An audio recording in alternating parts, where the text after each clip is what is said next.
Prove, तो हमको prove करना है, क्या प्रूव करना है, दैट अपोजिट साइड्स, किसके opposite sides of a quadrilateral is four sided closed figure. तो इसके जो अपोजिट साइड है क्वाड्रिलैटरल के, और ये क्वाड्रिलैटरल कैसा है, इज सर्कमस्क्राइबिंग अ सर्कल। तो एक सर्कल को इसने अंदर सर्कमस्क्राइब करके रखा हुआ है, सबस्टेंड बनाता है supplementary angles at the centre of the circle. तो सर्कल के सेंटर में वो सप्लीमेंट्री एंगल्स बनाएगा, ये हमको प्रूव करना है। कौन सा क्वाड्रिलैटरल, जो सर्कमस्क्राइब कर रहा है सर्कल को विद सेंटर ओ के साथ। तो ये फिगर हमारा बनता है, हमको ये बताना है कि जो एंगल से एट द सेंटर वो सप्लीमेंट्री हमको मिलेगा। तो हमको क्या दिया हुआ है, क्वाड्रिलैटरल एबीसीडी जो है वो सर्कमस्क्राइब कर रहा है एक सर्कल को जिसका सेंटर ओ है, तो वो हम लिख लेंगे। और हम देख सकते हैं क्वाड्रिलैटरल एबीसीडी जो है उसके रिस्पेक्टिव साइड्स जो है P Q R S point of contact से पास हो रहे हैं। अब हमको प्रूफ क्या करना है, एंगल एओडी का addition with angle BOC is equal to 180 degree, साथ ही साथ एंगल एओबी का addition with DOC is equal to 180 degree, ये हमको प्रूफ करना है। तो इसके लिए हम कंस्ट्रक्शन कर लेंगे, हम ज्वाइन करेंगे ओ ए को, ओ बी को एंड ओ सी को एंड ओ डी को। अब हम देख सकते हैं कि एक ट्रायंगल एओएस है एंड दूसरा ट्रायंगल एओपी है, इन दोनों को कंसिडर करेंगे। इसमें हमको क्या मिल रहा है, segment AS is equal to segment AP, क्योंकि ये दोनों क्या है, टेंजेंट्स है। और हमको पता है जब tangents from the external point two the circle बनते हैं तो वो इक्वल होते हैं। तो इसका एक्सटर्नल पॉइंट क्या है, ए है, और इसके point of contact S and P respectively है दोनों सेगमेंट के। And again segment OS is equal to OP, क्योंकि ये जो है रेडियस है सर्कल के, तो ये जो सर्कल का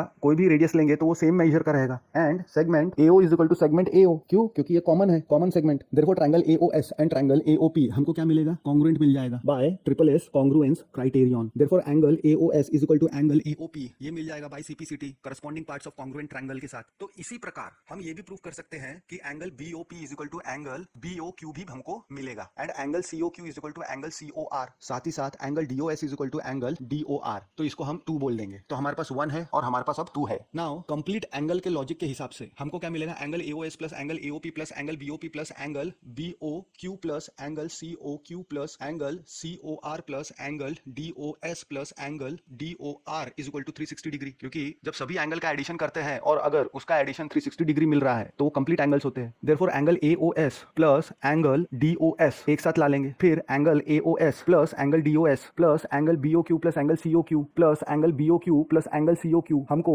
इज इक्वल टू 360 मिल जाएगा, क्यों, क्योंकि फ्रॉम 1 एंड 2। तो यहाँ पे हम देख सकते हैं कि angle AOS plus DOS plus angle BOQ plus angle COQ, but angle AOS plus DOS क्या होता है, angle AOD, and angle BOQ plus angle COQ क्या होता है, एंगल बीओसी। तो 2 कॉमन निकालेंगे तो angle AOD plus angle BOC is equal to 360 degree मिलेगा 2 टाइम्स। तो 2 राइट हैंड साइड में जाएगा तो डिवाइड करेगा, तो हमको क्या मिल जाएगा, angle AOD plus angle BOC is equal to 360/2 यानी 180 डिग्री मिल जाएगा। सिमिलरली हम ये प्रूव कर सकते हैं कि एंगल एओबी का एडिशन विद एंगल डीओसी भी 180 डिग्री आएगा। तो इसीलिए हमारा प्रूफ जो है वो फॉलो करता है कि जो अपोजिट साइड है किसी भी क्वाड्रिलैटरल का जो सर्कमस्क्राइब कर रहा है एक सर्कल को, वो सबस्टेंड करता है, बनाता है सप्लीमेंट्री एंगल्स, कहां पे, at the of the circle.